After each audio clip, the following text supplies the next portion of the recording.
The thoughts of freedom fighters dwell in my brain. Stolen from Africa, the mission is still the same. We've got a warrior spirit inside. It well while it can't tame. And this a warrior spirit inside. It come for break every shackle and chain. And them a try brainwash we. Poison my mind with meditation dirty. Them never tell we say black is beauty. Me nah go bleach, me say me nah dilute it. Hey, a youth search your history. Break the puzzle, come make we solve the mystery. Hey, a Solomonic dynasty from the line of David. What a priceless legacy. Me a Shaka Zulu, Pickney. Paul Bogle, Pickney. Sam Sharp, Pickney. Just like Martin and Marcus and Martin and Fiery and Krumah, Pickney. Fela Kuti, Pickney. Kunta Kinte, Pickney. Just like Garvey and Marley and Fiery.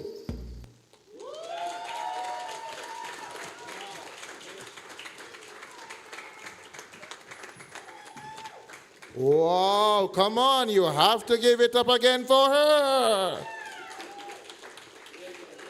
Wow, if I saw your sound when you're nervous. No, sir. You hear that voice? That's like an ancestral voice calling from way back when. And what a way to set the stage for our lecture this evening from our wonderful child, Pickney of the ICS, Professor Sonjah Stanley Niaah. And so I'm going to get out of the way because you're going to hear now the introduction of our speaker from Mr. Kamau Amen, an assistant lecturer in the ICS. And the next voice you will hear after that is our lecturer. Put your hands together for Mr. Kamau Amen.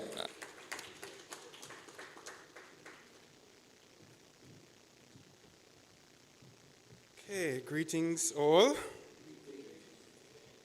So, mine is the task to introduce or maybe reintroduce you to Professor Stanley Niaah. Sonjah Stanley Niaah is a Jamaican scholar, international speaker, and professor of cultural studies at the University of the West Indies, where she has held roles such as director, Institute of Caribbean Studies and Reggae Studies Unit, and Deputy Dean, Faculty of Humanities and Education. She is a leading author, teacher, and researcher on Black Atlantic performance geographies, popular culture and the sacred, and Caribbean cultural studies more broadly. She is the author and editor of numerous publications, among them the acclaimed Dance Hall From Slave Ship to Ghetto, and Dance Hall, a reader on Jamaican music and culture. A nationalist and regionalist at heart, she's involved in efforts to promote development specifically and cultural and creative industries through her past work in the Ministry of Culture's Entertainment Advisory Board, the Culture Committee of the Jamaica National Commission for UNESCO, Jamaica's Reggae Industry Association, Jamaica Association of Composers, Authors, and Publishers, and as Assistant Chief Examiner for the Caribbean Examinations Council Advanced Proficiency Exams in Caribbean Studies, JAMPRO, as well as the Museums Division of the Institute of Jamaica and Monitoring and Content Committee of the Broadcasting Commission, Jamaica. Her research and opinions have appeared in various local and international media, including The Guardian, BBC, The Washington Post, Netflix, NPR, Vice TV, Caribbean Beat, The Fader, Refinery 29, Rotterdam TV, and Pop Matters. As a pioneer in her field, she introduced the Sound Culture book series at the UWI Press in 2019, which is dedicated to publishing original work on Caribbean music. And in 2025, she initiated the Caribbean Journal of Music and Sound Culture's Journal at Intellectual Books in the capacity of editor. Professor Stanley Niaah currently serves as Director, Center for Reparations Research and Interim Director, Indigenous and Maroon Studies Institute, UWI, and holds international appointments as member of the International Scientific Committee of the Roots of Enslaved Peoples Project, UNESCO, and Senior Research Associate Honorary at the Rhodes University, South Africa. Her overarching motto for life is embodied in the phrase, empowering encounters and enabling environments. Friends all, please help me welcome Professor Stanley Niaah.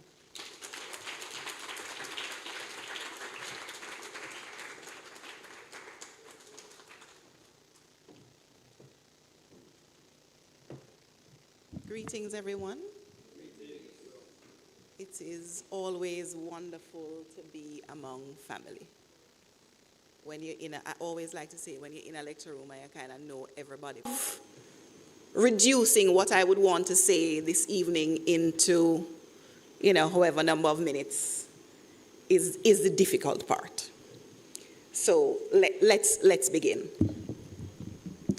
I kind of don't know how to do this now because I need to see what I'm reading here, and I need to, that's probably a better idea. Okay, brilliant, thank you. So, it is wonderful to be a child of the Institute of Caribbean Studies. There is, and I can say this without any fear of, reprisal or bad mind.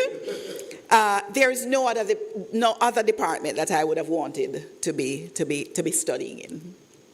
In fact, when I tried to do graduate work and I had decided what I wanted to do now, I was in a master's program in the Department of Sociology, Psychology, and Social Work at the time. I was privileged enough, like Tonya, to get a departmental award, a sign that a department really is trusting in the fruits you will bear academically. I went to the head of department at the time, John Maxwell, and said, I've decided what I want to study. And he said, there's nobody here to supervise you. And I don't remember now how I heard about cultural studies, but I knew at the time, having an interest in the study of, I wanted to compare at the time the dance of the dance hall, dance of Kumina, and the dance of revivalism. He said, there's nobody here in sociology to supervise you. I heard about cultural studies and I went to meet with Mr. Pereira, and so I signed up as one of those persons in the very first cohort. And Kamau is the very first student to have completed a program at the graduate level, but I still am very happy that I was the very first to complete the PhD. Yes. In the entire UWI, because cultural studies is now at all of the campuses. Now, as someone in my own role now, dual and triple roles that I play, it's very important that we acknowledge at the UWI Mona campus, we recognize and declare that the land on which we operate as an institution of higher learning is the original or traditional territory of many peoples. The UWI acknowledges the First Nation, comprising the indigenous people who were displaced by the Columbus Project and general European colonization, and the hundreds of Africans who toiled for more than 100 years as enslaved people on the old Papine sugar estate. The UWI recognizes their labor and sacrifice on this land, which has enabled the establishment of a university that now provides educational opportunities for many of their descendants, which they themselves were denied. And is education we there about? Yes. As we celebrate the ICS's birth as a space for dialogue on Caribbean culture, history, and politics, and as we honor our founding fathers and mothers, those who have been there through conceptualization, for leadership or support, I wish to identify my main interlocutors for this talk on emancipating the self from mental slavery. In the bodies, the embodiment, then and now, Frederick Hickling Frantz Fanon, and Sylvia Wynter as my main interlocutors. It is timely that conversations highlighting emancipatory politics align with prevailing conversations inside both the Institute of Caribbean Studies and the Center for Reparations Research, where I now serve. I am happy to be associated with these two entities. I have been clear about my own mission as an academic, and it is cultural studies as a disciplinary home that has provided this clarity. I would love to repeat that 10 different times, in 10 different ways, but it is cultural studies as my disciplinary home that has given me that clarity. The first point of clarity to note is that of context. Indeed, our location is the Caribbean, and that location in context, a context for which we must always contextualize challenges and their solutions alongside our dreams and aspirations, context enough to guide our conceptualization of the indigenous archives rooted in culture, how, when, where, for what reasons, and for whom we explore or even reveal them. Some things we have to guard carefully.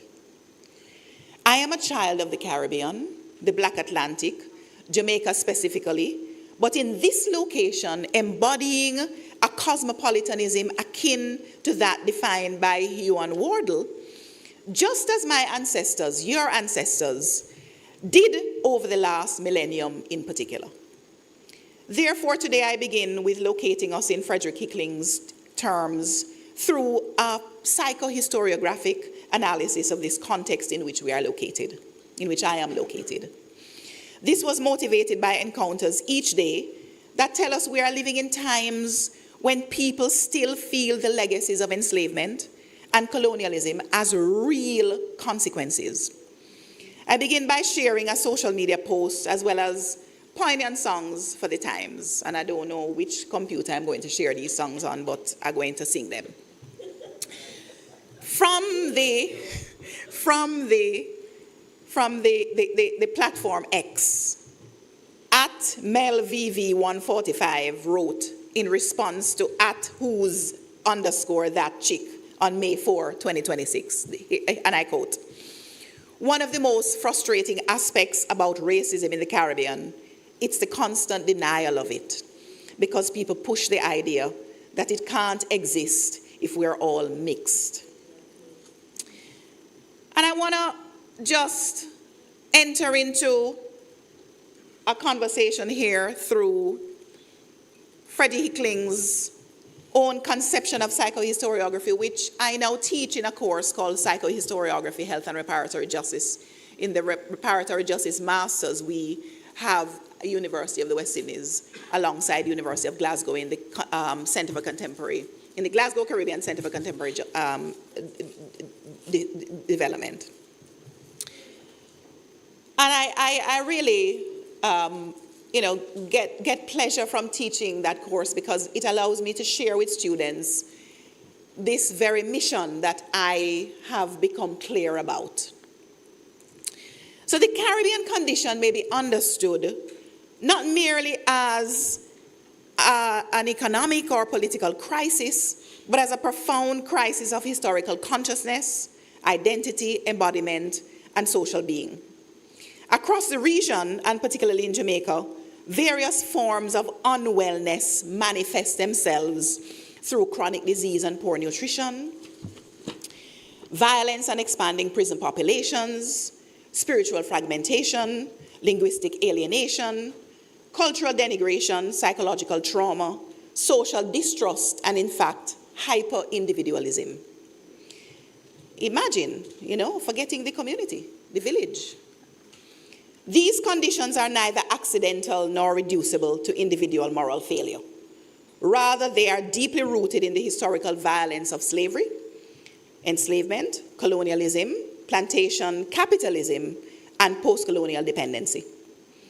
The work of Frederick Hickling, the work of Frantz Fanon, of Sylvia Wynter, they offer us a powerful framework for understanding how this unwellness becomes visible in the ordinary voice of the people, especially through reggae, dancehall, oral culture, and performance traditions.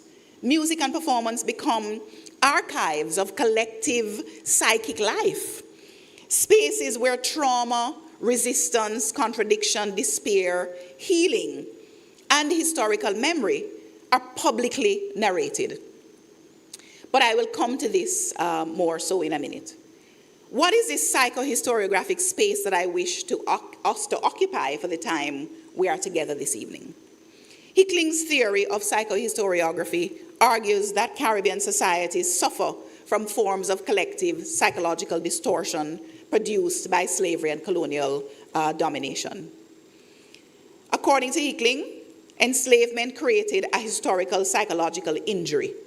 Colonialism normalized racial hierarchy and self-alienation. Post-colonial societies have inherited unresolved trauma. This trauma appears socially through violence, color class antagonism, internalized inferiority, social fragmentation, authoritarianism, so power structures that are just there for power's sake, not interested in people. Cultural insecurity. Hickling's concept, for example, of the roast breadfruit psychosis describes a condition in which formerly colonized people reject indigenous value systems while aspiring toward colonial norms that remain unattainable. But there's a larger argument which is missed when Hickling's psychosis analysis is raised. And that is that of it is of the primary and secondary delusions. That is, the first diagnosis of madness has to be placed at the feet of the colonizers who declared on seeing the so-called New World that they were the owners of it all. In Sylvia Wynter's bid to have us reconceptualize modernity, the Pope must have been drunk and the King of Castile a madman. With these layers as a backdrop, the psychoses, the social pathologies, and intergenerational or epigenetic traumas, these present with us, living with us in our blood, but totally viable in the cries for justice at several levels, visible in the cries for justice at several levels. With these layers as a backdrop then, music can be understood as collective diagnostic speech. We know reggae and dancehall and other musical genres of the African diaspora function as forms of psychosocial testimony.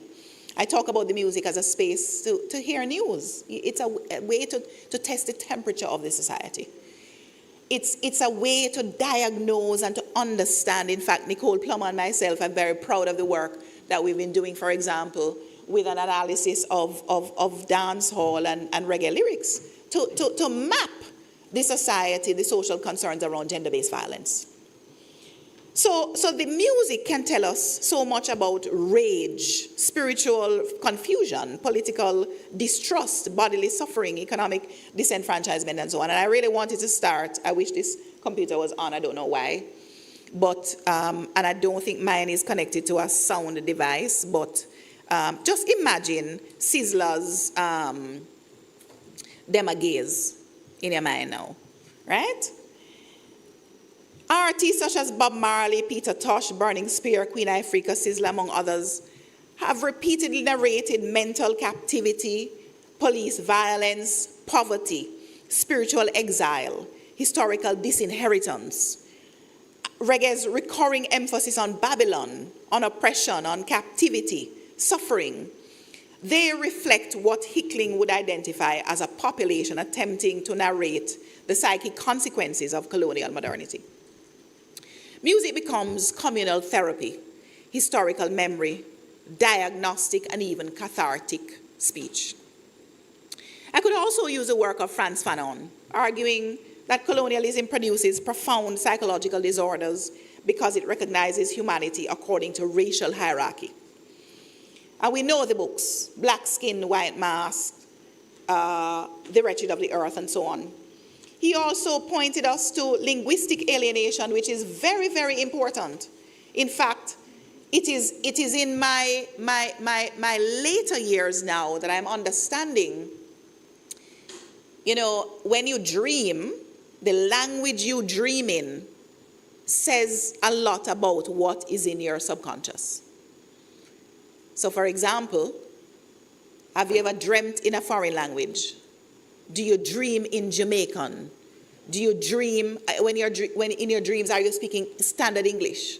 Those things matter because they say a lot about your subconscious, your levels of comfort, and your levels of vulnerability. So, I go now to Sylvia Wynter. Wynter argued that Western modernity imposed a narrow definition of the human based on whiteness, rationality, capitalism, and so on. European bourgeoisie norms, what she calls man, became dominant through colonialism. Caribbean people were positioned outside this category and therefore constructed as lesser humans, primitive, irrational, excessive, embodied rather than intellectual. This epistemological violence continues to shape Caribbean societies today. But how do we address this? What are the paths to decolonization? Wynter helps explain why African-derived cultural practices remain stigmatized. In many Caribbean societies, African spiritual traditions are demonized. European Christianity is privileged. Black expressive culture is criminalized. Thus, societies experience spiritual contradiction. African retention survive culturally, yet are publicly disavowed institutionally. This contradiction produces forms of psychic fragmentation. Can you imagine, there is a term for this which is not coming to me now, but can you imagine your mind living in contradiction, but your body wanting to be free? And therefore, just an activity like listening to music will show up the dissonance in that body, which I'm going to say a little bit more about, because the body will respond to rhythm where the mind cannot fully comprehend or intervene. The mind cannot intervene.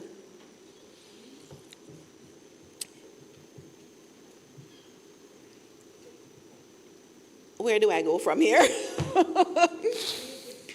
So, on wellness, in the ordinary voice, indeed, the ordinary voice, thank you, Tricia, for reminding me, the ordinary voice of Caribbean people, the speech, the music, the proverbs, the humor, the rituals, the performances of everyday life these are all containing evidence of historical trauma. It appears in recurring themes within reggae and dancehall, for example, violence, lyrics about murder, about distrust, about survival, lyrics about hypermasculinity,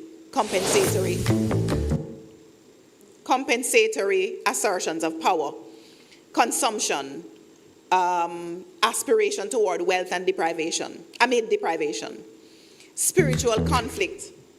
Who is doing that?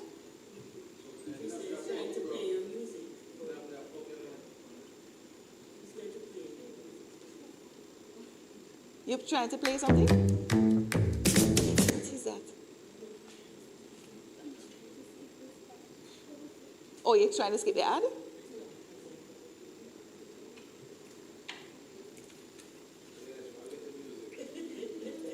Music after play.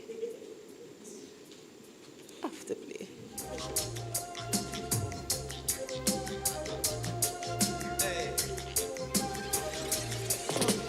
Blood Money is the first song we're going to play? Not Sizzlers them again?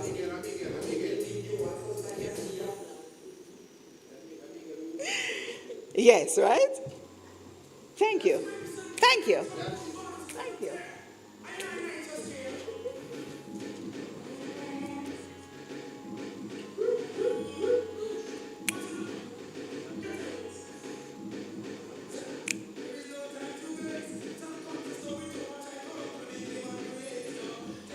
How many of you know that I can dance?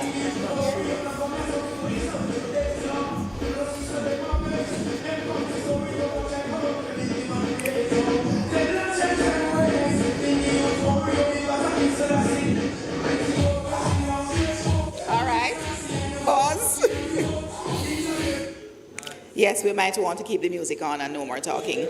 We have to stop it. All right, so in the music, there are multiple themes that we can identify with.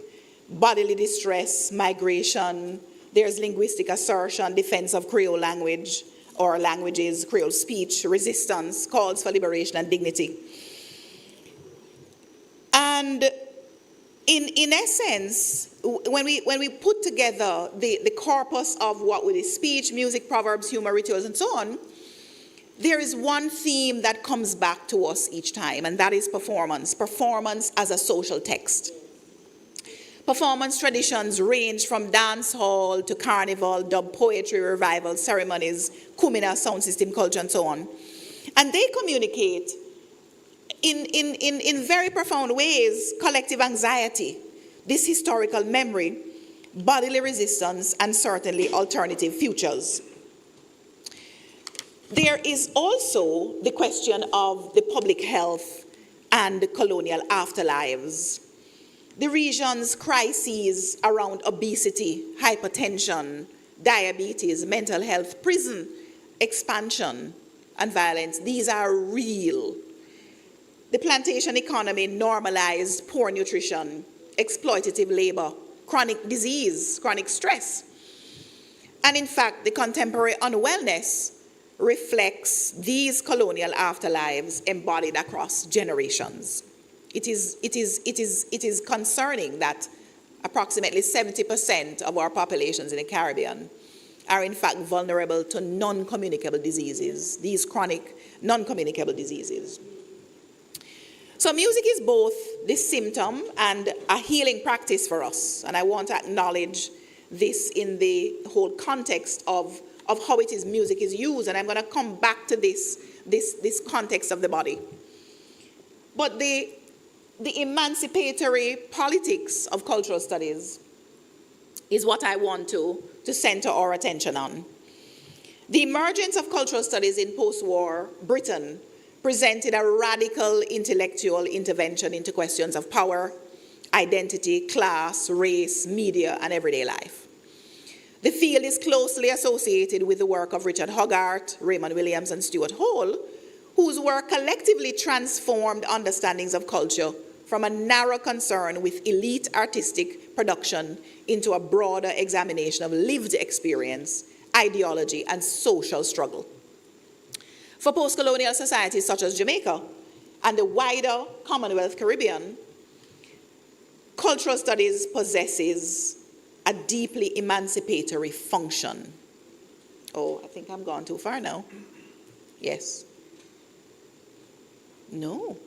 Yes. Not sure why that's moving.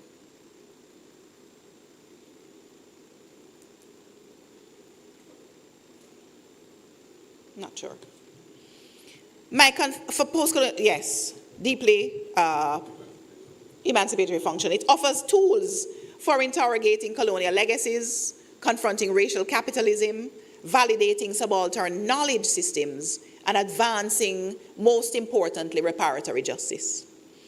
In this context, cultural studies is not merely an academic discipline.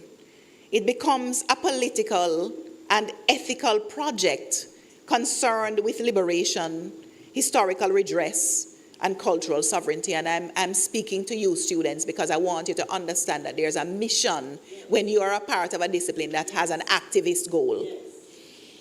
My confession this evening is that the paper I wanted to present is not the one I'm presenting. But sometimes as writers, we go with the flow and seize the moments we have. I, however, reference that paper by taking from it a sort of footnote on the emancipatory power of protest. Years ago, I was moved to deeper examination of Stuart Hall's work as I considered the global declarations around protest. For example, Time magazine declared 2013 the year of the protester. How many of us remember that? Me alone pay attention to these things? 1, 2, 3, 4. Okay. How old were you in 2013? Anyway, so the year of the so it was a ripe moment to consider the age of the protester and changing modes of governmentality in Jamaica and beyond. And I started thinking about this thing. When Time magazine declared 2013 the year of the protester, it was inadvertently signaling the maturity and efficacy, as well as the resurgence of various forms of protest, especially mass protest. In that year, we saw Egypt erupt. And in visual representation, the Saturn ad later pulled had featured the visual burning of a Jamaican flag, which went viral and sparked global protests. Essentially, war was declared on those who would burn the flag of such a beloved country. Persons declared love for Jamaica, and streets were featured alongside images of world leaders, war tankers, blacks and whites alike, and Rastas. I used the events of 2013, and of course later, as we witnessed the Occupy movement, the Black Lives Matter movement, and so on, to make statements about changing modes of governmentality and protests which have been ignited by youth action in multiple endeavors, from nation building and climate change to Afrofuturism, sexual rights, and freedom of expression. In many of these instances, there's an underlying text of music playing a central direct or indirect role, a signifier in the process of mobilization. While it is not a central focus of this presentation, it constitutes an occasion for thinking about protest in Jamaica, in the Caribbean, in the Black Atlantic, Jamaica's direct and indirect involvement in protests using those of 1865, the Morant Bay Christmas Rebellion, as a point of departure leading into the Brixton riots, the London riots, the LA riots, the Tambourine Army, Black Lives Matter, and so on I mentioned earlier, among others. These are highlighted as spaces for dialogue about forms of protest. A nation which has inspired Jamaica, that nation which has inspired various forms of rebellion, including the fights against apartheid and nuclear armament or nuclear wars. Music is as text in the Jamaican context, an influential, especially the sound system, a key departure in terms of the engagement around protest. As we consider the emancipatory politics of cultural studies, protest becomes an anchor for people of this region who have often been invisible, except, and my block roading friend over there will understand, who have often been invisible except for enslavement, quote unquote enslavement, before protest action ensues. I'm engaging from this context, therefore, via a cultural studies that is born in activism around cultures and politics of protest. Indeed, Bob Marley's Crazy Baldheads came around the same time as Michel Foucault considered matters of governmentality and the relationship to powers of institution to discipline and punish, the prisons, the schools, hospitals, cutting off the locks from Rastas admitted in hospitals, etc., etc., etc. Now, when we consider the founding fathers of cultural studies, this very cultural studies which gives us, certainly, validates protests as action for social transformation, Richard Hogarth and Raymond Williams, I want to just, in the interest of time, summarize Richard Hogarth's work, Culture and Working Life, Working Class Life as a focus. This insight is especially important in the Caribbean, where colonialism historically dismissed this kind of working class life and culture.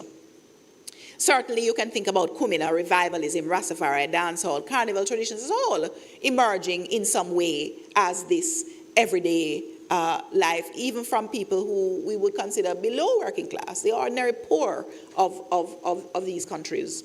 Cultural studies provides a framework for recognizing formerly marginalized Caribbean cultural forms as legitimate intellectual and political expressions. Raymond Williams, of course, gave us Culture is Ordinary, fundamentally redefining culture by arguing that it is ordinary. Culture was not confined to literature or elite institutions, but encompassed everyday life, the social practices, language, community memory, and so on. Stuart Hall, of course, Born in Kingston, extended cultural studies in the Center for Contemporary Cultural Studies at Birmingham University into questions of race, into questions of colonialism, media representation, diaspora, and identity formation. Most importantly for post-colonial societies, Hall illustrated how colonial discourse shapes blackness, national identity, historical memory, and ideas of civilization and modernity. Hall's interventions are emancipatory because they expose racism as ideological rather than natural, reveal how representation sustains power, and provide conceptual tools for decolonization. As a Caribbean intellectual situated in Britain, Hall also theorized diaspora as a condition of fractured belonging shaped by empire and migration.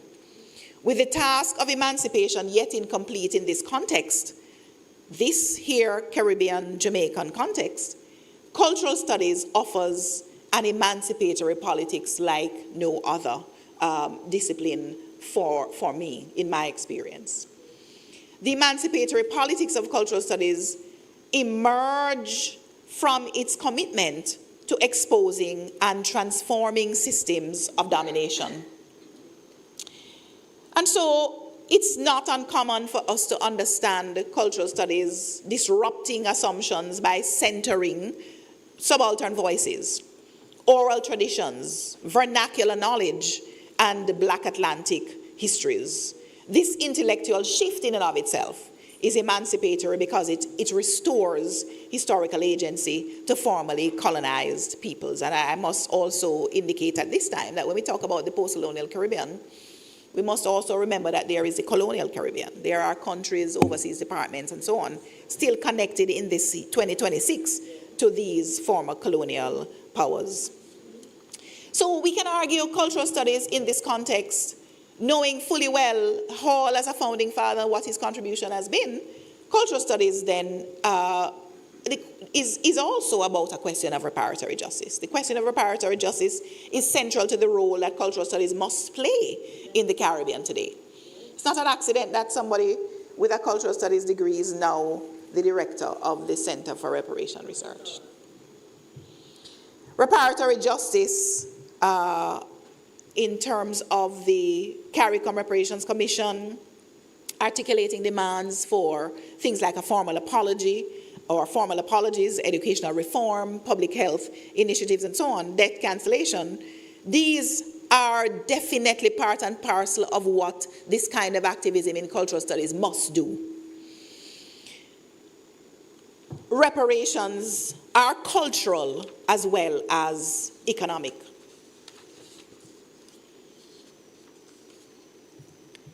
So, what are some of the areas that we could see cultural studies working in the context of a decolonizing practice, a public pedagogy, a sort of critical methodology for social transformation? Some of these areas include decolonizing curricula, critiquing representation. One of the decisions I've made, for example, is to stop watching certain kinds of content on television. Nothing presenting the terrorists as someone from the so-called Middle East. Nothing presenting or overly emphasizing things like, you know, institutions of security and surveillance in the countries of the North. You know, we have to make decisions about what we imbibe. And your algorithms are certainly going to work for you. If you do not know this, please take note.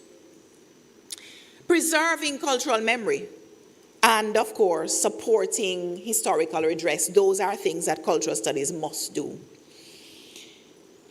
I have already invoked Stuart Hall as a founding father. Now I want to go a little deeper.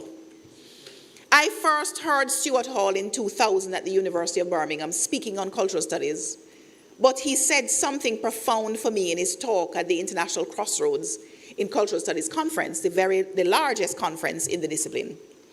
He highlighted that for Black people, the body was all we had, a canvas of representation.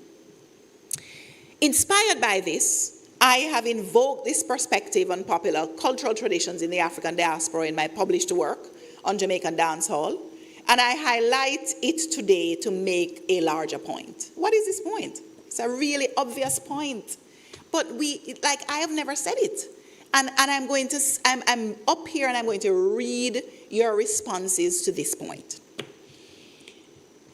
One important dimension of Hall's point about the black body is that culture as an archive, as a lived experience, underscores inseparability of the mind and body. Let me repeat that. One important dimension of Hall's point about the black body is that culture as an archive, as a lived experience, underscores inseparability of the mind and body. This is a crucial part of the unlearning and relearning necessary to complete the emancipation process, which Erna Bradber and Rex Nettleford have reminded is yet incomplete. The body as home to spirit, mind, and soul has been disaggregated by Chevans, but more profoundly by our musical giants who have given us the archive of roots and culture. An archive living in the body, from blood to hair follicles, skin cells, and sweat ducts to earwax. Perhaps the two most important words given to us as memory by the corpus of musical offerings from Jamaica to the African diaspora would be roots and culture. We always are hearing these musicians talk about roots and culture. Rastas, roots and culture. Roots and culture. The substance of who we are as people in this part of the world. Roots and culture. No separation of mind and body where roots and culture are concerned. Look at the body in response to music. It is a form of freedom called dance, which for some is involuntary. And my own expression of this is to speak of dance as my spirit language. Now I want to share just two cases. This thing is coming back with us. Slide number 7, where are we? Yes. I want to talk about unequal rights and justice. And to give us, in connecting Hickling's psychohistoriographic work to some of the contemporary work we're doing in the Center for Reparations Research, to assemble a body of work definitely on the colonial laws and the laws, the body of that legal architecture that still circumscribes black life in this part of the world. There is a legal architecture and there is a lot of work that we must do in the name of decolonization. Analysis of colonial laws, including slave laws, provides another layer of the anatomy of systemic oppression, buttressed by the whims and fancy of elite landowning ruling class. There is an anatomy of a social control framework that we can identify. And there are sort of two cases I want to use. I want to talk a little bit about education, and I want to talk about this legal architecture. So slave laws in the British West Indies from about 1600 to 1860 tell us quite a lot about the ways in which we must, in fact, insist on decolonization. And we can see some categories there: legal rights and injustice, religion and culture, laws, segments of the colonial plan, in fact, the laws around sexuality and bodily autonomy, social and economic management. And across the Caribbean, from Barbados, Jamaica, the Leeward Islands, including Antigua and so on, British Caribbean, the whole British Caribbean, Trinidad, some enacted for the entire British Empire, Barbados again.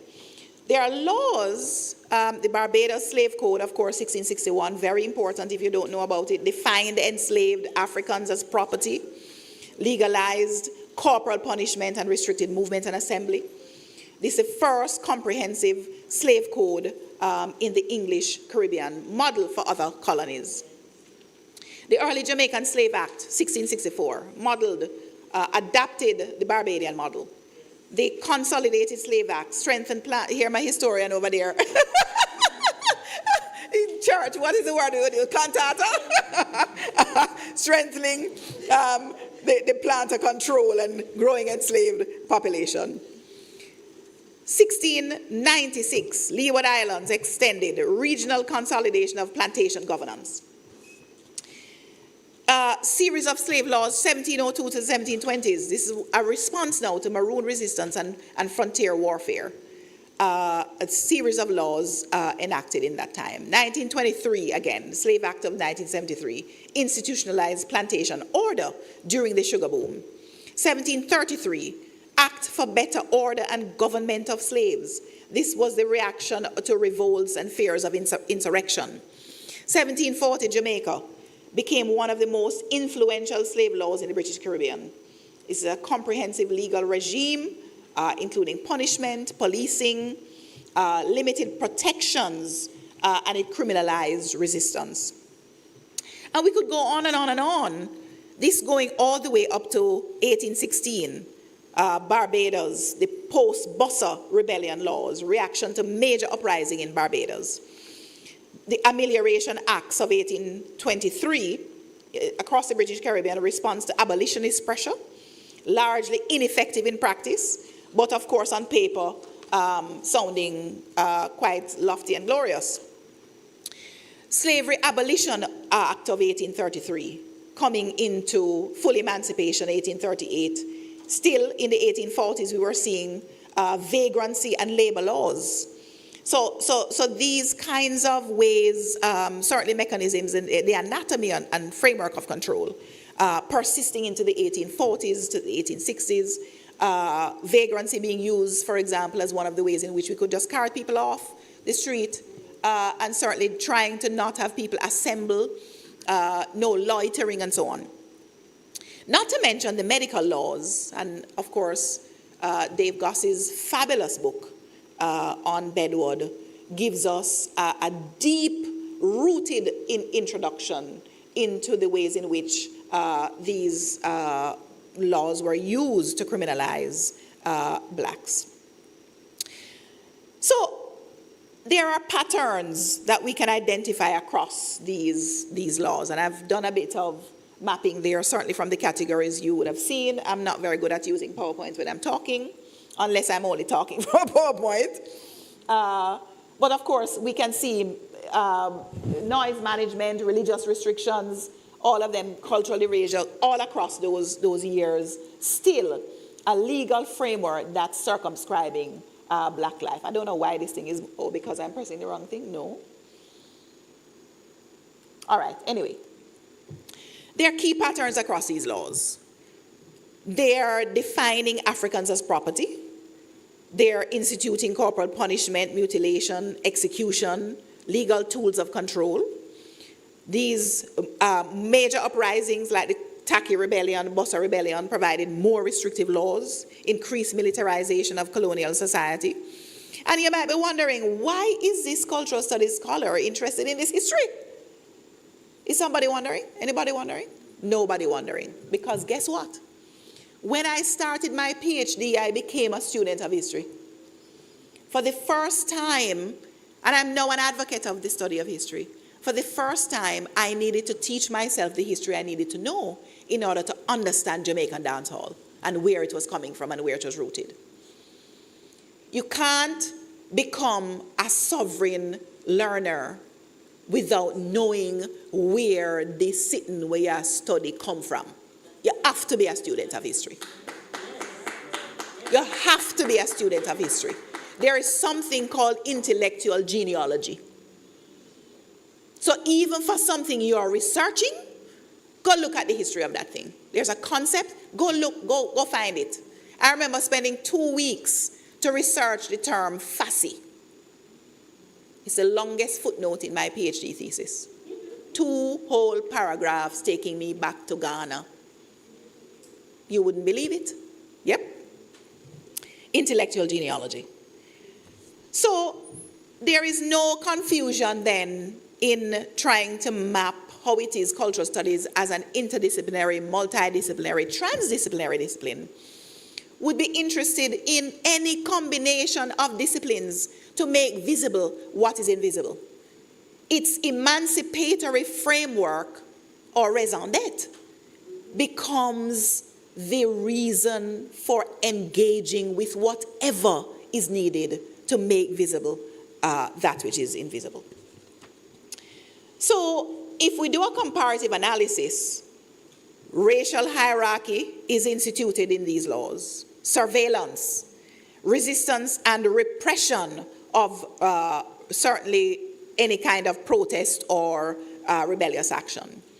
There is reform, but I argue very much today that reform is inadequate. When Bob Marley says total destruction, the only solution, it is not that he's trying to be violent. He's trying to remind us that the systems that were crafted were never meant for us. And education is one such system. I want to play something which is very interesting. And I'm going to try to do that. But this is not connected to any. There is a... What platform should I send this to you on, Tricia? For you to be able to see this. It's a Rastaman talking about education. Have you all seen this social media post going around on Instagram? I want you all to hear it. There's a disclaimer that I must use because he is using a bit of expletives, so disclaimer, strong language. But I want you all to hear it. You know, so I can just play it and put my phone to the microphone, don't it? Or that me I gotta do. That's what I'm going to do. Reason why they make us wear school uniform when we go to school. Have you thought about the reason why they make us wear school uniform? Look how the girls them dress and look how the boys them dress. Because when it's forward to school, no fun is still not see the big picture. The main reason why we go to school. We go to school for them educate we for become a worker within the system. And look, listen to the reason here and see if it make no sense to you. Yo, because you see the school uniform, just look on the attire of the school youth them and just compare them to certain workplace where people have to dress a certain way. Whether you're a security guard, whether you're a nurse, you're a doctor, you're this, you're that. You know what I say? Yeah, you're a warder, you're a porter. You know, just check the attire of these ones who are working at these areas.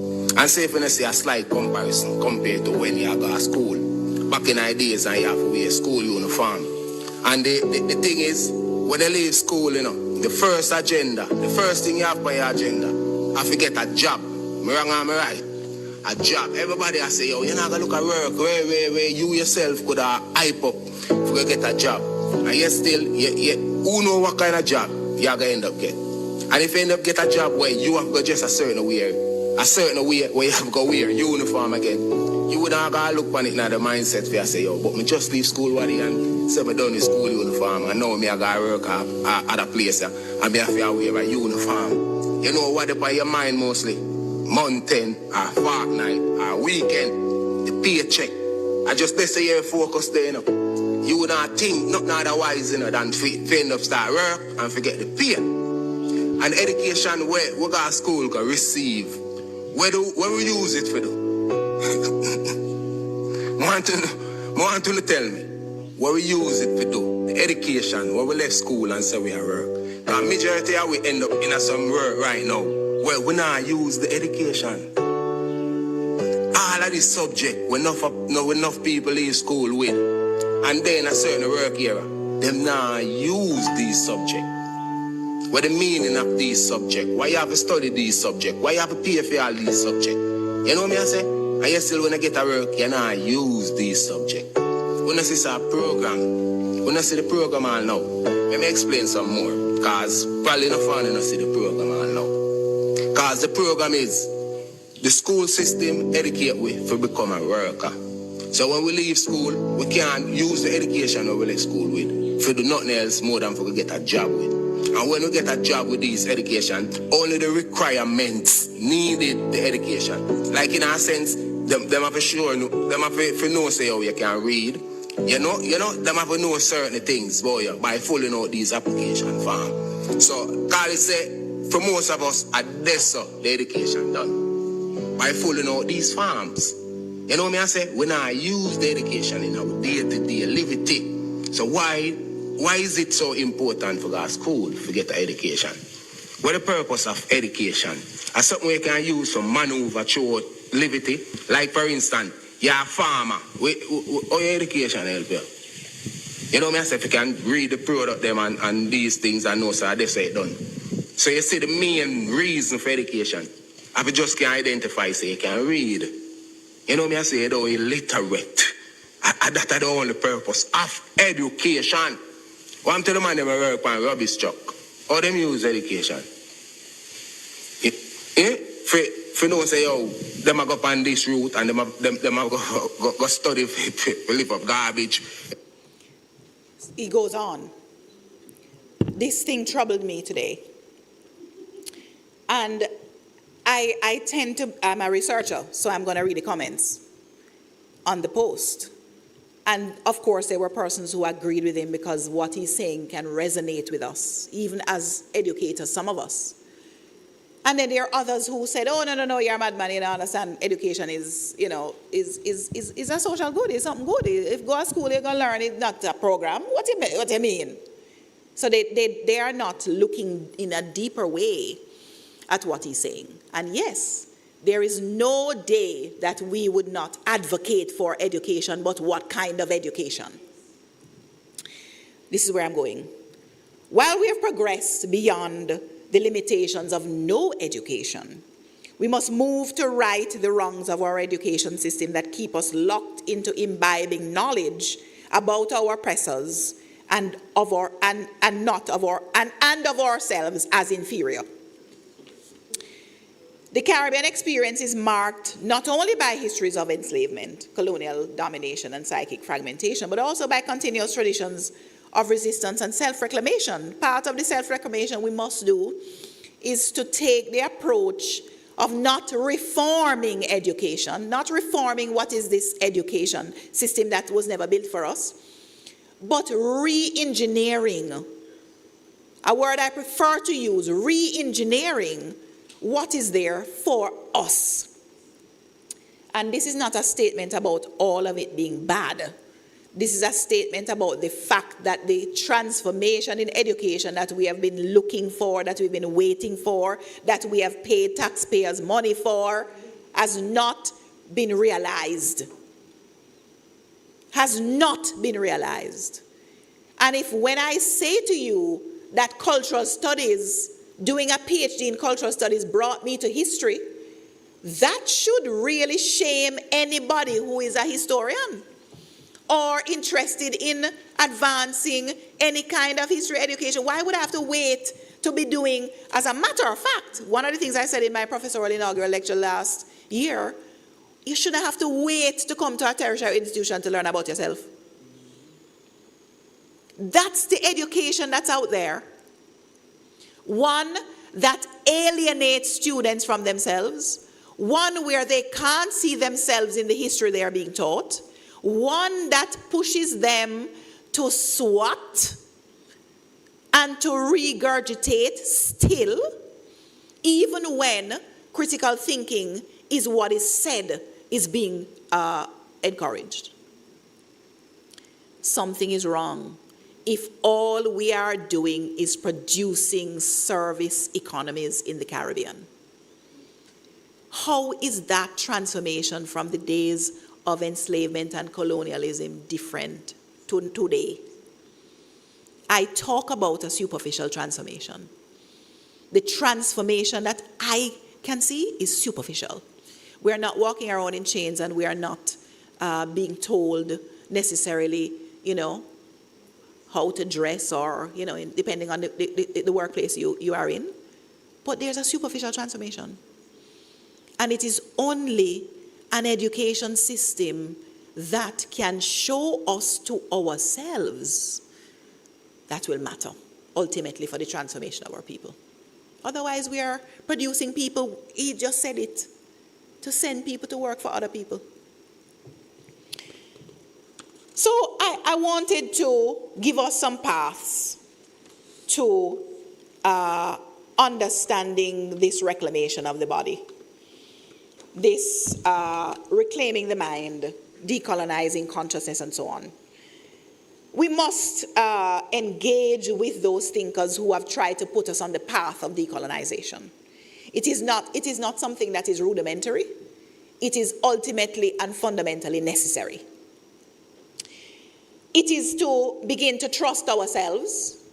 It is to begin to accept our ancestry.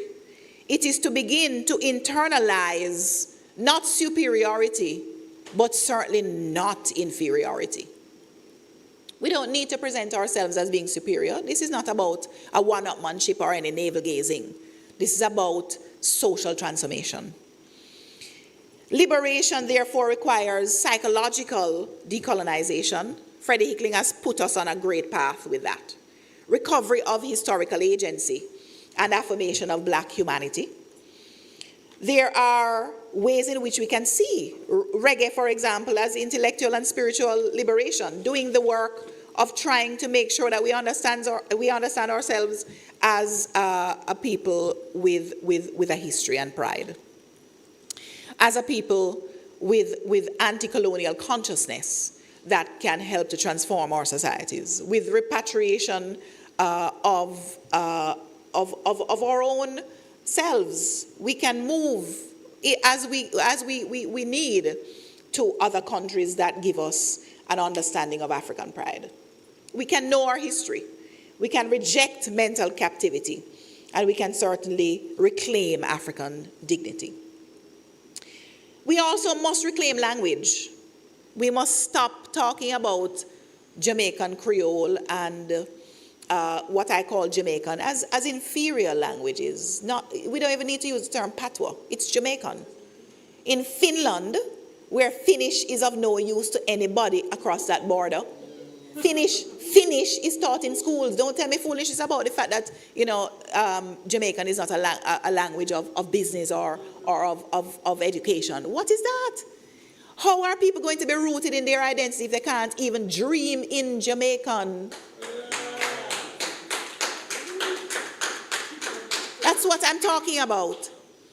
That a certain understanding of the self means that the vulnerability we can see with people walking the streets of this country, in the social pathology, some of which I identified, those will be stripped away when at the level of your dream, you're comfortable with who you are. The oneric, that dream space of the oneric, is very important. It tells us a lot. So we must not just placate a Louise Bennett Coverley or a Bob Marley or a Linton Kwesi Johnson. Those are people who have rooted us in an understanding of the power of this language of resistance. We must also reclaim the spirit. Colonial Christianity, very much arm in arm with the state. The Pope and the King agreed to slavery. They have condemned, those institutions have condemned African-derived spiritual systems. But of course, Noel Erskine and others have documented that at emancipation, it was clear that the Africans were not abandoning their Mayalism or their African traditions. So African cosmologies, Kumina, Revivalism, Obia, Voodoo, Santeria, all across this Black Atlantic have survived through these oppressive institutions. We must reclaim these spiritual traditions, these African retentions, and not become afraid of ourselves. This is part of my challenge. we remain afraid of ourselves. I see Devon smiling. We remain afraid of ourselves. Nobody's telling you that you need to go out there and perform any African rituals. Nobody's asking you to be a Babalawo or a Sangoma or any of these things or a Spiritismo. No. But not be afraid of yourself. Do not be afraid of learning. Rastafari as spiritual emancipation. This is where we can take some example to reject colonial theology, to promote a certain kind of livity, natural embodiment, and all of those things. You see them coming back now, people promoting veganism, promoting all of these Aital chic, naturally. Yes, the Rastas were, the dirty foot Rastas were telling us all along. But we were only capable of accessing their music on the airwaves in our radio at home. But we didn't want them to cross the front door, the threshold. And it's very important that we reclaim the body and not constitute in this Cartesian sort of way that there is some separation between mind and body. There is no separation. Rastafari transformed blackness from stigma into sacred identity. We must claim Rastafari as well. We must reclaim our language. No, I'm going backwards. And there is a slide. Carnival, reclaiming the body. Carnival and physical liberation. Perhaps the most visible form of Caribbean bodily emancipation occurs through carnival and performance traditions. Enslaved Africans had masking traditions, the canboulay processions, the stick fighting rituals, the emancipation celebrations, and these, of course, right across the Black Atlantic. The carnivals have been Brazil, New Orleans, New York, London, and so on. The body under enslavement was commodified, disciplined, surveilled, violated. We must not make those mistakes and not understand that carnivals and performance traditions, even spiritual traditions, allow the bodies to move freely. Public dancing becomes collective affirmation. Rhythm reorganizes social space. Costumes transform identity. And in fact, masking subverts hierarchy. The dancing body becomes evidence of survival. So I'm here to say, dance every day like no one's watching. And of course, ultimately, we are engaging in this physical release as collective catharsis, but rehumanizing in the way that Sylvia Wynter's project of rehumanization is our ultimate goal. Wynter's critique of colonial man helps explain carnivals and all of these performance traditions, their deeper importance. Colonial systems reduced black people to laboring bodies, biological beings, and economic instruments. But of course, we are creative bodies, sacred, expressive, joyful, and in fact, living in and through the collective. There are a number of things that we must reclaim: food, land, and natural living, community healing, and collective practices. Caribbean peoples must continue to reclaim the mind from colonial ideology, the spirit from colonial erasure, the body from historical discipline. Performance traditions such as carnival especially demonstrate the importance of physical release as post-colonial emancipation. Using the insights across the works of Hickling, Fanon, Wynter, Hall, and so on, I've emphasized that Caribbean performance culture is not merely entertainment. It is a profound civilizational practice of survival, rehumanization, education, memory, and liberation. If we do nothing else, let us remember ourselves. Let us emancipate ourselves from mental enslavement. Them need for Lego we shot. Thank you.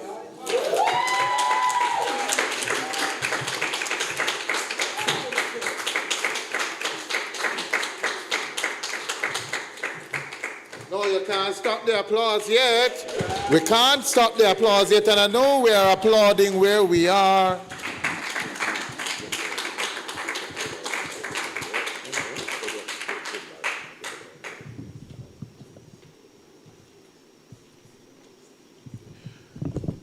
Okay, I'm getting my instructions from the father of the department. Wow, what a powerful lecture. I hugged Professor Stanley Niaah twice because she knows why. She said to me earlier, of course, you had to be here. And having heard what she had to say, I know why I had to be here. Wow. Emancipating the self from mental enslavement paths to reclaiming the mind and body in the Black Atlantic. This YouTube is going to be much researched, and we look forward to the manuscript because this is very important work. I'm not going to say much more because my heart full, but we have a microphone here for a couple questions or comments. We're going to keep it tight. We want to do it within 10 minutes, hopefully. Any questions or comments? Papa Joe. Yeah, thanks for that. And I wanted to speak on an issue in education because there's a tremendous cultural issue in education in Jamaica. We allegedly teach in English and the students don't know what we're saying. And there's it's only a school now, it used to be a faculty of education here. And that school of education needs to engage how we're going to deal with this. I was shocked last year. There's a school in Kingston, took in 154 students in their grade 7 who would have gone through primary school. 3 of them were reading at the level that they could cope with grade 7. A quarter of them could not identify the 26 letters of the alphabet. The cynicism is that the Ministry of Education gives them a set of books for their subjects, and they're to study all these subjects using their books, and them can't read. What are we doing about it? It's not just the one school. There was a school in St. Elizabeth with the same statistics. And there are about 50 secondary schools that are taking in students who cannot read. Part of the problem we discovered is that they don't understand the foreign language in which they're being taught. And there's a set of people who feel that when you say you must teach in patois, they say, oh, you're trying to deprive students. No, you're trying to reach the students where they are and where they can understand. And in the same way that sometimes the court system gets an interpreter so that people can understand what the language of the court, which everybody needs an interpreter. It's the same way that in the classroom, you have to teach in the culture in which the students have come up. And this is why I say 50-something% of our secondary school students are being very badly treated because they're being asked to do something in a foreign language, and they do not have that ability yet. So I don't know where we're going to go with this, but I know an initiative has developed. But it is a cultural matter, and you have touched on it. We have to use the language that people speak. I mean, Dave is giving me the microphone about this very upsetting issue. This is very upsetting for me, and I'm sure some of you have heard me speak about this publicly. And there are people who then respond. When I say English needs to be taught as a foreign language, not registered on any books to say that Jamaica is not an English-speaking country, but that we teach the students English as a foreign, like it's a foreign language, really. Some students do not go into the school system with English. Not only that, you know the worst part? We adults think that we are speaking standard English. Some of us, wouldn't I hear the primary? The primary.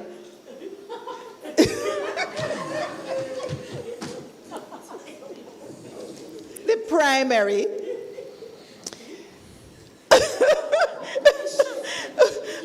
Functional. many persons in this country are not speaking standard English. Many. That's the worst part. And they are the people who will insist that Jamaican should not be taught in school to help the majority of students who go into the school system disenfranchised. This is a very, very upsetting issue for me. And I'm an outlier because I happen to be one of the Jamaicans understanding this in fullness. Sylvia, Professor Cohenberg. Right, on this subject. 1655 to 2026. What is it, 370 years of indoctrination. I think the first thing that we need is a public education campaign, because people genuinely believe that Jamaican Creole, Patois, whatever you want to call it, is not language. People genuinely believe that it lacks rules. People genuinely believe that using it as the basis for education will hold back children. People genuinely believe that if we were to use Jamaican in the schools as the basis for teaching English, I'm not even advocating that Jamaican language become the primary language of education, God forbid, right? Even if we just advocate that it become the basis for teaching English, we are being told that we will be holding back children, that we will be disadvantaging them, that English is the only language that is actually useful, that Jamaican Creole is actually redundant, and so on and so forth. So the first thing we need is this big public education campaign to say, hello, this is language, fully functional in Jamaican society, and you cannot live in Jamaica and only speak English and think that you can go everywhere and achieve everything. That's impossible. Jamaican Creole is not redundant. Good. Thank you, Professor Cohenberg. Any follow on that? We have a comment from Kamau, then yes, Rob, then Melissa. So I'm just so pleased at what she's spoken about, because just in fact this Tuesday we had conversation in the ICS office among the staff about the fact that we do need to push back, and the pushback needs to come, I think, from the university, at least because of where we are, in terms of just that bit you played by the Rastaman who is talking about being prepared for work, and the fact that we're sitting in a place that we too are being subjected to this need to prepare students only for work, right? We had the discussion that, listen, there is more to life than work. We are not all units of labor. There is something that we exist for. We have a purpose. We have a history. There are deeper things that need to be considered.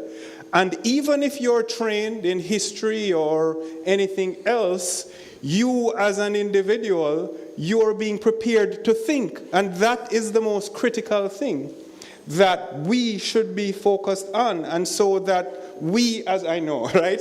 But we as persons in the university really need to push back. And of course, we're in a context where, the neoliberalism and all of that thing that has also captured the university. And we have to speak to it.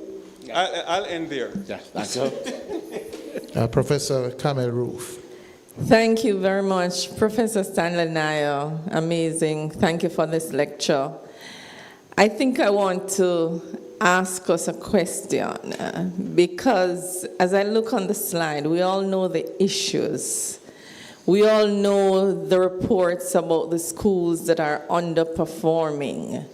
We all watch the television and we see the violence that's happening in schools. We all know. And we all know that we work in a university that is supposed to be an activist university. We all know the people who make the policies and so on. So the question I have, how do we help us to understand ourselves so that we can then do the necessary work? And I would love for you to share some thoughts on that. Yes, but pushback is broad. I want some more specifics. How do we do this? You know, Carmel, very profound question. And I'm glad that you've asked that question because, like Michael Jackson says, the man in the mirror, the work has to begin with us. The work has to begin with the self. And this is why my lecture was pointing to ways in which not we collectively only, but we individually must reclaim these things. How else are we going to understand where it is we must go collectively if we're not understanding ourselves? And too many of us are afraid to do that. So when we are locked into moral orders that tell us we are inferior, moral orders that tell us the ways in which we think are inferior, moral orders that tell us the ways in which we conceptualize a spiritual being or spiritual source in the universe are inferior. You have to do that work internally. And that's why when I speak now, I always have to pay homage to Rasta. Because it is the memory, that body of people who said, to hell with you. I am going to find my own spiritual source. I am going to find my own way of living. I am going to take myself out of society, out of the system that is broken. We must honor them because they pointed us in the direction of where we must go. I'm not saying that we must end there. I'm saying it's a start, and we must honor them for starting us on that journey of reflection. We have to do that work internally. Rastas are people in the society who can identify, even if the person is only wearing locks, it is a sign that, or natural hair, it's a sign that they have made some decisions about who they are as a person. Yes. We have to do that work internally. That's the only way I can answer.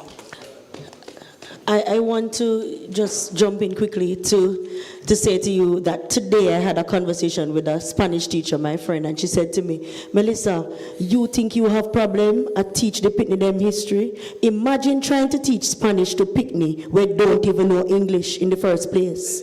That's what she said to me. She said it cannot be done because they don't know English. So you cannot teach them Spanish. And it was so profound to me, and I want to take the conversation beyond just the language and the reclamation of the language. There is a serious attack right now against the humanities, against the things that make us the people who we are. There's an attack because the thrust of the Ministry of Education is to run headlong into everything named technology and AI and whatnot, what we pick up all over the world, and plug it into education and fling it there. How are children going to write programs if they can't read? Right? If they're not literate. And when you see the things that are coming, all the conferences, education, this and that, all about the place, these are the things. There's an attack. And it has to be that education policy changes. We could have 1 million public education campaigns, I think, for us to know. We look at the number of people sitting in this room. Look at the numbers of people speaking to ourselves. We same one who know the things that we're saying already. Education policy must change. And that is what we have to look at in order to get ourselves, in order to reclaim. And by the way, I want to get to the point where I'm dreaming in patois. Yeah.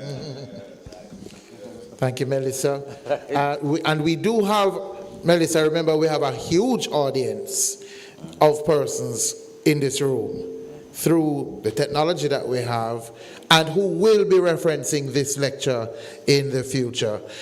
Ladies and gentlemen, what a wonderful lecture it has been, and what a wonderful discussion. The lecture has become flesh already and is dwelling amongst us with an activist mandate being laid at our feet Let us get the work done. So, see Dr. Gus come stand up side of me now as the elder in the church. No, I don't want to come road us out, okay? You know, your church, we kind of finish. But I don't want you to leave. I know some people have to leave, but I want you to leave. We have a little cake that we just want to cut symbolically, that represents the 39 years and what is to come. And I know that Deban has vote of thanks he's going to give us. But I want to do the cake thing first, and we do the cutting up, and then he can give his vote of thanks. I just want to invite,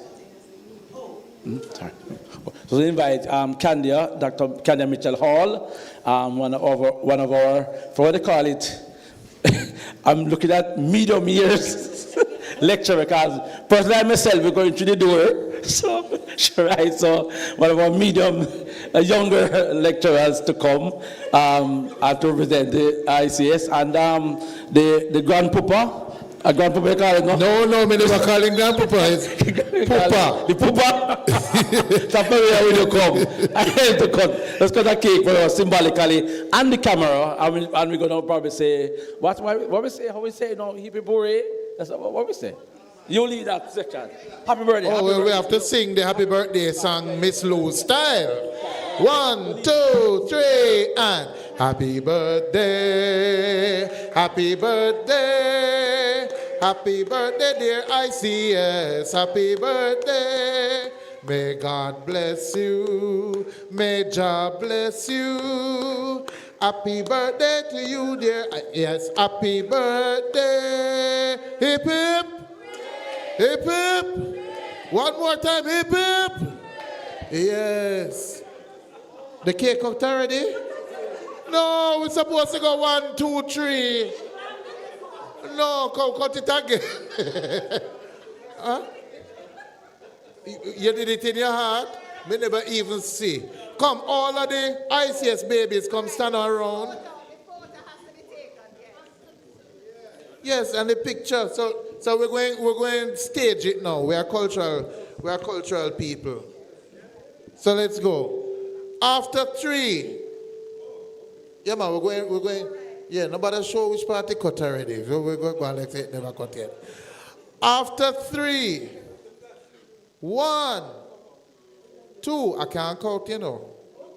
I did English, not maths. 2.5, 2.75, 0.999, 3. I used to these cultural studies people, they are cut same way. We never reach 3 yet. Resistance, resistance, resistance. Oh boy, what a wonderful. We're going to take some pictures after we hear from our dear friend, soon to be, or we can call you doctor from now. You know, get the, all right. Soon to be Dr. Devon Panton is going to come and move the vote of thanks. And after that, we're going to gather around and take some nice birthday pictures, because it's all of us birthday. Put your hands together for Devon, who has done some great work. Yes, ma'am. No, I got a letter from the library. Yeah, okay. Ladies and gentlemen, friends, good evening. I must declare up front that I have neither the appeal or the vocal resonance of our moderator. So, as you say in Jamaica, you do whatever you can with the little that you have, right? So that's what I've been doing. So, okay. Ask you for 30 seconds just to say how I came to be a part of this program. I was, at the time, it took place in 2017. I served on the board of directors for JCAP. Yes, I may not look it, but I'm a bit of a musician, all right? The guitar is my passion. And I was introduced to then Dr. Sonjah Stanley Niaah by the general manager for JCAP at a 2-day workshop. On day 1, she introduced me on day 1. She's Lydia Rose. And on day 2, I don't remember how the discussion came to it, but I think I told then Dr. Niaah, now professor, that I did an essay to be printed in the annual Charlestown International Maroon Conference magazine. And I gave it to her on the 2nd day. This was sometime in the month of May, I think, in 2017. Now, fast forward to August, end of August, early September. I got a call. I was at home doing some work. I got a call, and this voice said, hello. And I said, hello, can I help you? And she said, this is Sonjah Stanley Niaah. Do you remember me? I said, yes, Dr. Niaah, I remember you. What can I do for you? How can I help? And she, in her same sweet voice, she said, you can help by joining the PhD program at UA. So, Dr. Niaah, you are my reason for being here. I don't know if that is good, but I am here because of you. You don't remember that, do you? She called me at home and said, find your tail to you. She never said it that way. Find your tail up at UA and apply. Now, when I came here, I learned, but at the time I said to myself, I had an MBA in finance, financial management, IT, etc. How difficult can that be? I mean, it's cultural studies, right? I mean, I can breeze through, but when I came here, I learned immediately that that's not so. One of the things I had to deal with as a computer programmer, I started out in programming. You do your test. Is the answer 1? Yes. You branch to the right. Is the answer 1? No. You branch to the left. Now, imagine coming here and having to face something that, I can give an example. Let us look at the color red. In one tradition, red means the blood of Christ. In another tradition, red means danger. In another tradition, it means power and strength and marriage. Now, as a programmer at the time, I had to recast my mind. It took me a while to actually come to terms with that, all right? All right, that was how I came here. Now, very powerful presentation, Professor. I really love it. I can't wait to get the transcript. I'm going to be very honest with you. In fact, I think I may take away the one you have there, you know? Now, warrior spirits always excites me. I'm not an Obeah man. Obeah is good, by the way. Warrior spirits excite me. My research involves dealing with healers. I am from a family of healers myself. And so this is very deep, very, very, very close to my heart. We spoke about, someone spoke about, I think Professor mentioned Kumina, revivalism, and the Maroons. I am from the Maroons, though. That is why. That is why I'm like this, all right? A lot of things to touch on from the professors. They spoke of Professor Hall. The thing with Professor Hall is, and that is one of my mentors, I never met him, quite unfortunately. He was speaking from a place of deep experience.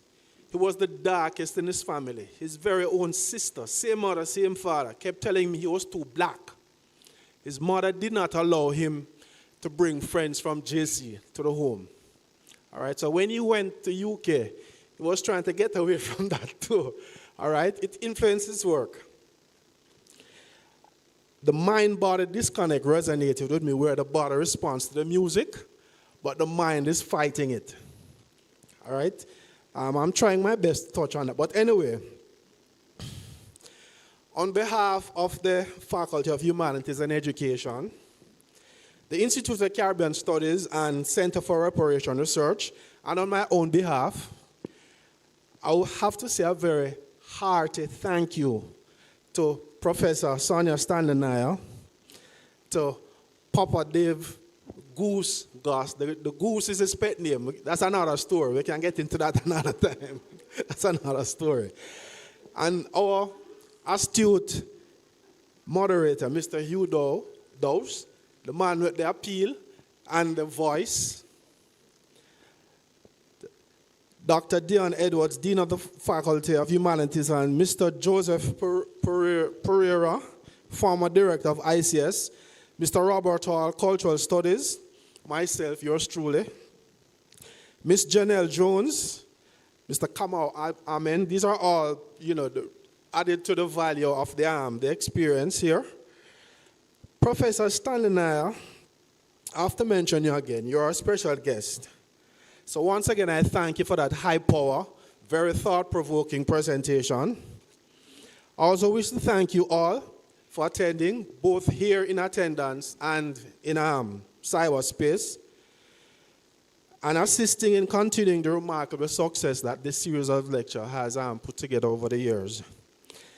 Finally, in bringing this lecture to an end, I now ask us all, including those in cyberspace, to lend a round of applause to Professor Stanley Niaah and Dr. Dave Goss, and those members of staff who also assisted in putting this together. All right? Thank you so, so much.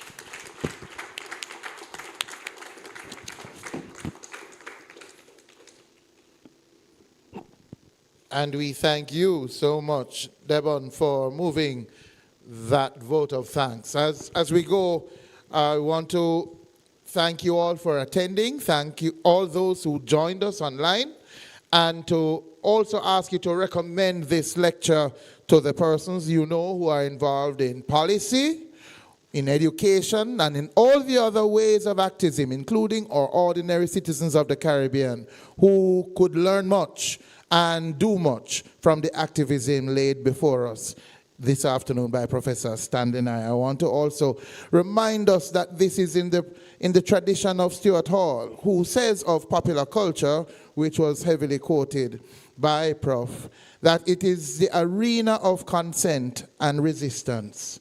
It is partly where hegemony arises and where it is secured. Happy 39th anniversary, and here's to 39 plus more. God bless you all. We just want to take a picture of especially our students, our grad students, and the lecturers who are here. So we want a picture moment right here. I'm going to ask you as you leave if you could get take a slice of cake on our behalf, please. All right. On our behalf. But we want to take a picture and to remember this particular moment, especially around Professor Niaah, who was one of our outstanding leaders in the department. She'll be the center, and we'll gather around, all right, and take a picture. So come, please, staff members and students, let's come on the stage, and we'll take a picture.